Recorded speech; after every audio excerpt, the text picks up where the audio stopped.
GameSHOUT Radio is property of GameSHOUT, a company of Red Planet LLC. All rights reserved. Executive producer, Andy Hodges. For live broadcast booking information, syndication, or advertising, email info@GameSHOUT.com. All comments expressed on the show are not necessarily those of GameSHOUT, Red Planet LLC, its advertisers, guests, or syndication affiliates. All music is licensed by ASCAP and BMI. Recordings of this broadcast prohibited without prior written consent. And welcome back to GameSHOUT Radio. You're listening to the MMO show with your hosts, SexyJosh and Soulrift.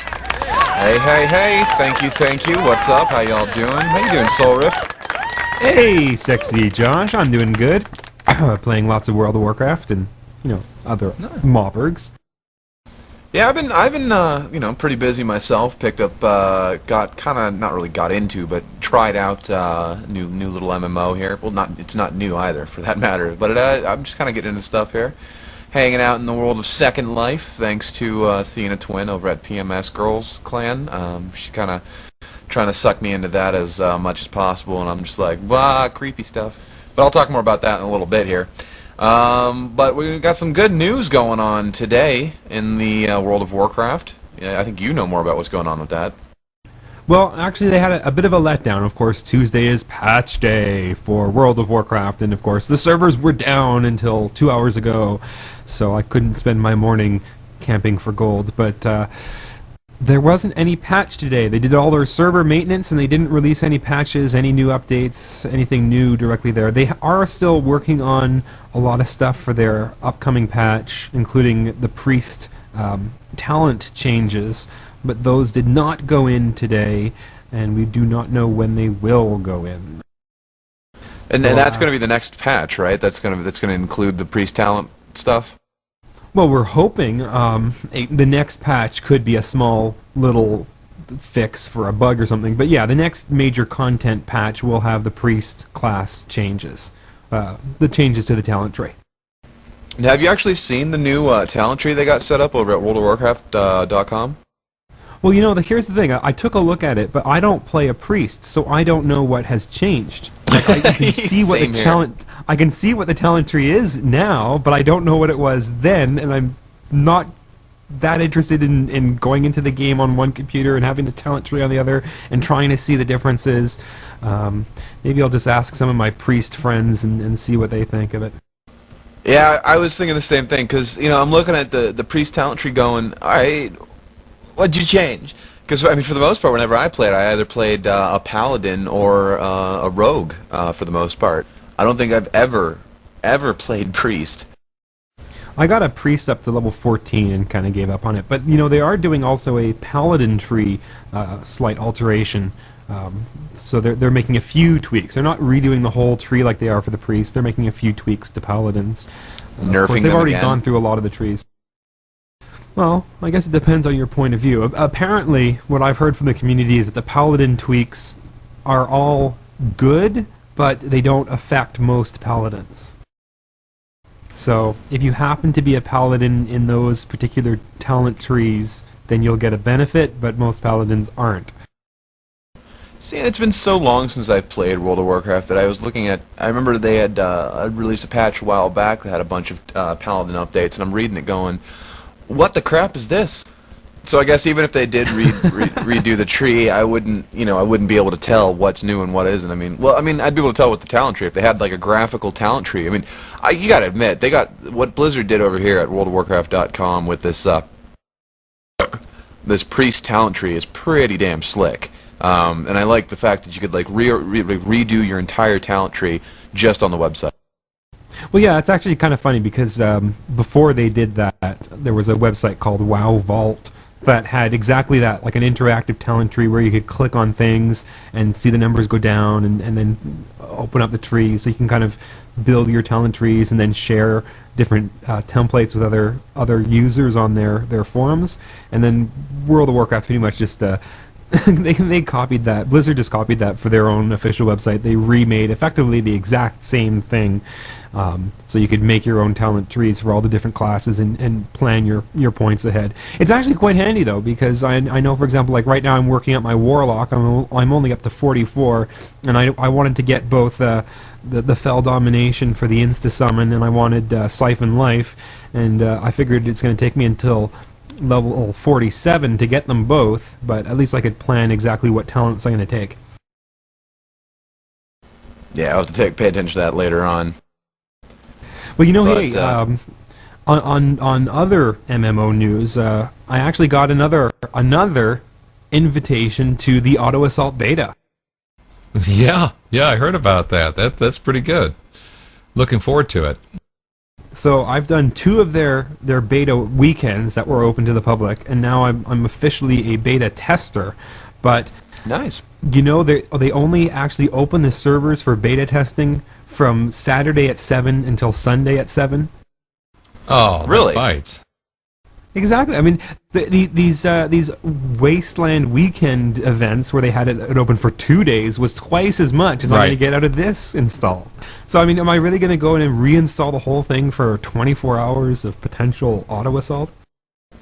I wouldn't, honestly. I didn't have that much fun with the game to begin with, so I don't believe I would even give it a second thought about it. You know, I mean, it was a fun game. Don't get me wrong. It was too much of the same thing, and we've discussed this on the MMO show before. Just what our opinions are on the game. So, I mean, it's cool that you got into it. I think you could probably find a better, stuff to spend your time, like sticking razor blades in your eyeballs. But hey, that's each.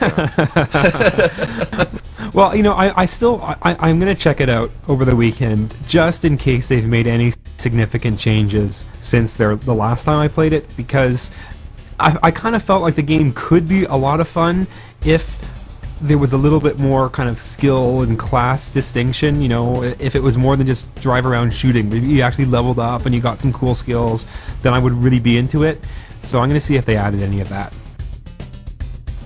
That'll be pretty cool. You have to give us another update on that if you do actually decide to go in and play. Will do. Well, I think we're going to take a quick break here. DDO Stormreach is out. Oh, that's right, that is out. Yeah. The couple anybody who pre-ordered it gets to play for 4 days earlier than that. I have a friend of mine who's talking about that, and then we're going to get a review of that on the PC Playground coming up soon. But we got to jump to a quick break here. And when we come back, we're going to be talking about Multiverse.net and my experience with Second Life. So stick around, guys. We'll be right back after this. You're listening to GameSHOUT Radio. We sure have come a long way from actually dialing a number on the phone. You can even play games on your mobile phone in this new age. And hey, what better way to know about new mobile games than with GameSHOUT's Pocket Players Mobile Edition mini podcast? Hear the latest and greatest innovations in mobile technology and games. Find out how these mobile games fare before you go out and buy them. Learn about new games on their way to the mobile scene. You can hear all about the games, news, previews, and reviews that matter from the only gaming site that really matters. GameSHOUT.com. And welcome back to the MMO show here on GameSHOUT Radio at GameSHOUT.com. I'm one of the hosts, SexyJosh, along with our other host, Soulrift. Soulrift. Yes. Hey. I'm host the man, the myth, the legend. In his own mind. And a lot of games we've been playing lately. And there was one you wanted to talk about today. Was Multiverse. Yeah, we're both sort of talking about make-your-own games. I know Second Life has a lot of make-your-own content. Well, there's a new development platform available called Multiverse, which is designed to allow users to make their own MMOs. Now, here's how it works. You download their whole SDK, all their tools, all their technology, and you can make your own MMO. So if you've had an idea for a game that you really wanted to, put into code and actually play it, here's your chance to do it.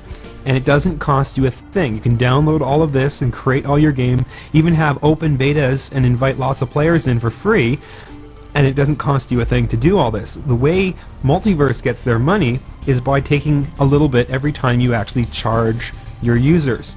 So it's actually a really interesting system because a lot of players, they want to make a game, almost like you're making a mod, but they don't have the economic infrastructure to actually take payments for their games. So the idea is that if you make a popular game and you start charging people, I don't know, maybe $5 a month for your game, well, Multiverse will have the whole payment system set up to take the credit card and to pay you the money, and they'll just take a little bit off the top. So it's an interesting system. If you want to develop your own MMO, you should check it out. They're in beta right now. They're accepting early developers to test out their system. They will be opening up to the public completely in a few months. But if you want to try it, making your own MMO, check it out at multiverse.net. That is really cool. That is awesome. Well, there's probably a lot you could do with that. I have to check that out. Yeah, I mean, like, even if you only make a silly little game, and they have their whole system in for all sorts of different ways you could actually make money. Like, you could charge subscriptions, or maybe you could just sell items in the game, like for some of these games like Gunbound, or you could have like micro payments, and they're just willing to work with this whole sort of new age economy, electronic economy stuff. So it's an interesting thing. I really hope a lot of players can make some really unique MMOs, things that aren't, dominated by the heavy publishing industry, because it's usually very expensive to bring an MMO into production. If SexyJosh could create his own MMO, what would it be? Perhaps now we can finally find out. It would be like the Second Life Red District, wouldn't it?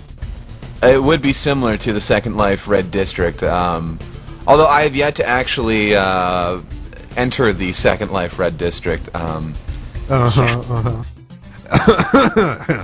of course, I'm sure. Yeah. Yeah, but that's like 95% of the game world.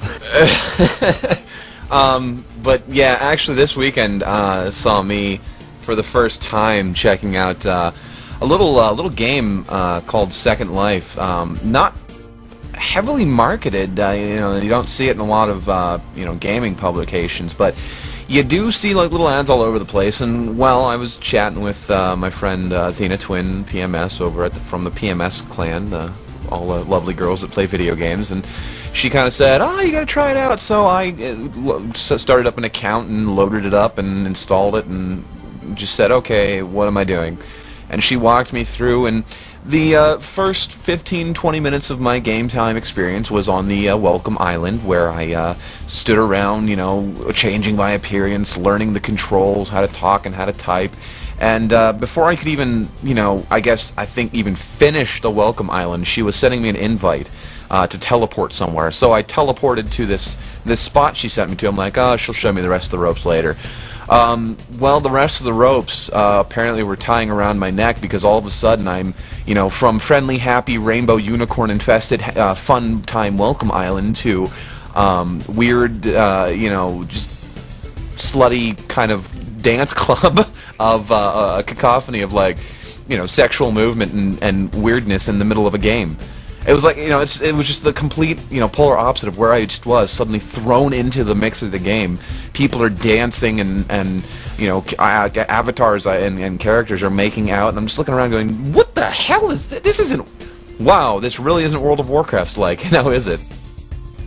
It was a very, very intriguing and very interesting experience. My default avatar-looking character walking around, all these people with, all shiny clothing and weird-looking bushy tails, and it's like a nerd's wet dream. I took the time to kind of fly around this I guess district of sorts and kind of check out the sights, and whew, there were sights to be seen, my friends. You can there was a weird S&M shop at one point. Another one had weird. I mean, they got like pornography in this game, and they got, one of the ones that just floored me the most was the fact that you could buy and attach a penis to your character. That right there. Oh, no. I kid you not. Your character, your avatar, was going to be well endowed in things to come. And it was just like, oh my God, why? Oh Lord, this is real, isn't it? People are actually doing this. Well, yes, they are, sad and as lonely as it is. This is the cold hard truth of Second Life. But I guess I'll have to talk more about. I'm gonna have to talk more about my experiences later because that's all the time we have, and we'll be right back. We got more coming up on GameSHOUT Radio. Stick around. This is GameSHOUT Radio, the #1 talk game station in the world. Visit GameSHOUT.com for more info. GameSHOUT. GameSHOUT.